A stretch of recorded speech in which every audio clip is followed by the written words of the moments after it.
Hello and welcome to today's lesson. We're going to be going over part 2 of questions that are pulled from the Study Island lesson, Polynomial Solutions. And these also are questions that fit the standard 2.6a and D in Algebra 2. So what I've done is, between this video and part 1, is I've pulled questions that can be done on the graphing calculator or with just minimal pen and paper, pencil work, and show you how that you can answer them. So I really recommend that as I'm going through them that you write down the steps of the buttons that I press on the graphing calculator so that you can have those to refer back to when you are trying these problems on your own. And if I ever go too fast while you're taking those notes, just pause and rewind and get caught back up. And also keep in mind that sometimes I'll show you 1 or 2 ways to do the problem, and you don't have to do both ways. You can just pick the one that you are the most comfortable with and stick with that and do your problems with that one successful way. Just as a reminder, when you're solving an equation graphically, your first step is to set the equation equal to 0 if you haven't already, if the problem isn't given to you that way. And then you graph it, and then you find the x-intercepts. And remember, the x-intercept is the coordinate that is in the form of a number, comma, 0, where the y-coordinate is 0 and the x-intercept is your x-coordinate. And we can also use the words 0 or root to find an x-intercept. So you could be asked to find the x-intercept, find the 0, find the root, find the solutions. And all of those words mean the same thing and mean to go through these 3 steps. This equation here asks us to find a root of the polynomial f of x above. So what it's asking us to do is to find, okay, which one of these 4 here is an x-intercept? Because remember, asking to find a root is the same as asking to find an x-intercept. And so I'm going to turn my calculator on and go to y equals. I'm going to clear out any old problems that I have there. And in y1, I'm going to type this equation. So I'm going to type x, and then to get the cube, you can go into the math menu, or you can use this caret button. And I press the caret button and I press 3, and that's the end of my exponent, so I right arrow out of it.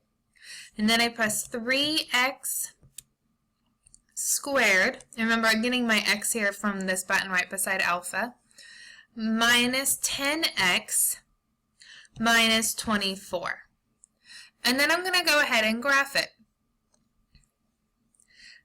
So right now my graph is, I'm going to use the graph standard, which takes me from an x and y axis from -10 to +10. And I have one answer that's not between -10 and +10, so that reminds me that I might have to zoom out to see everything. But I'm going to start with that zoom standard just to see where that puts me. And with just that, I can see the 3 places it crosses the x-axis. And I know that because the highest exponent here is a 3, that means that I'm not going to have any more than 3. I could have less, but I'm not going to have any more. So I have those 3 places that crosses the x-axis, so I don't need to zoom out.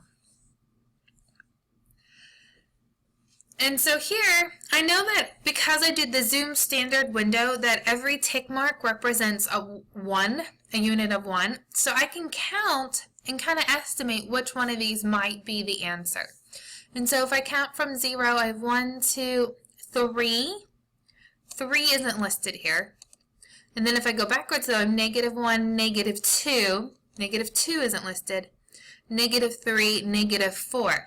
-4 is listed, so I'm thinking C is going to be my answer, but I can use the calculator to know for sure that it is C. So there's 2 ways to do that. The first way is to use this calc button to actually calculate the x-intercept. And so I'm going to press second calc, and you're not going to see the words x-intercept there, but you do see the word 0, which is choice 2. And 0 is another word for x-intercept, so that's the choice that you need. And so you're going to highlight 2 and press enter, or just press 2.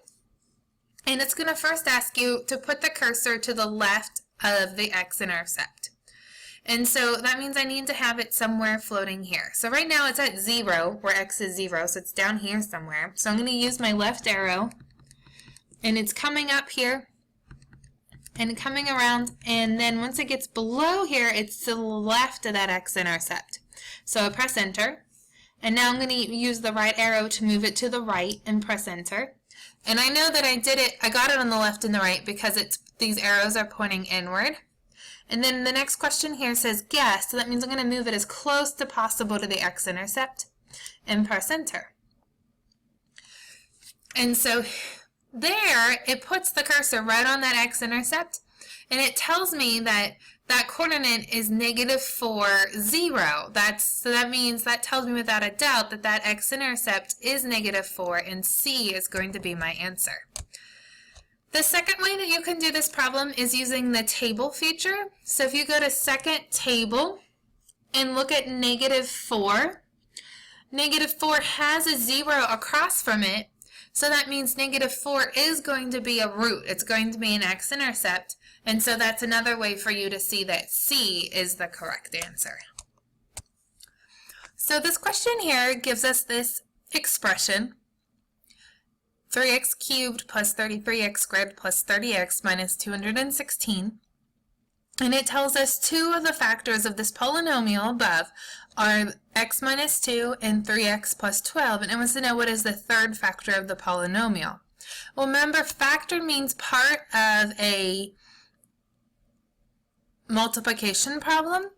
So that means if I multiply this x minus 2 times 3x plus 12 times one of these answers, my answer is going to be this expression. And so how can you use the graphing calculator to do that? Well, if you put together the three factors and you graph it, and then you graph this expression, this polynomial, and once you have the correct factor, because those are equal expressions, you're going to have the exact same graph. And so what I would do is I would just so I can see it, I'm going to write those two factors that they give me, x minus 2 times 3x plus 12. And then for choice A, I have x minus 6. And so I'm just writing those three factors together so I can see it on paper. So I just copy down. And I'm going to go into y equals now and press clear to clear out any old problems. And the first step is I'm going to type in this expression that they gave me. And so I'm going to type in 3x caret button cubed, right arrow, plus 33x squared plus 30x minus 216. And then the second part there is where I'm going to type in the equivalent expression, or the one I'm checking to see that's equivalent. And that's these three factors put together. So I'm checking to see if A is the correct answer. And so I do parenthesis x minus 2, end parenthesis, parenthesis 3x plus 12, end parenthesis, and then x minus 6, end parenthesis. And so just so I know which one's the second graph and which one's the first graph, I'm going to use my left arrow to scroll in front of y2, and I know the cursor's there because it's blinking.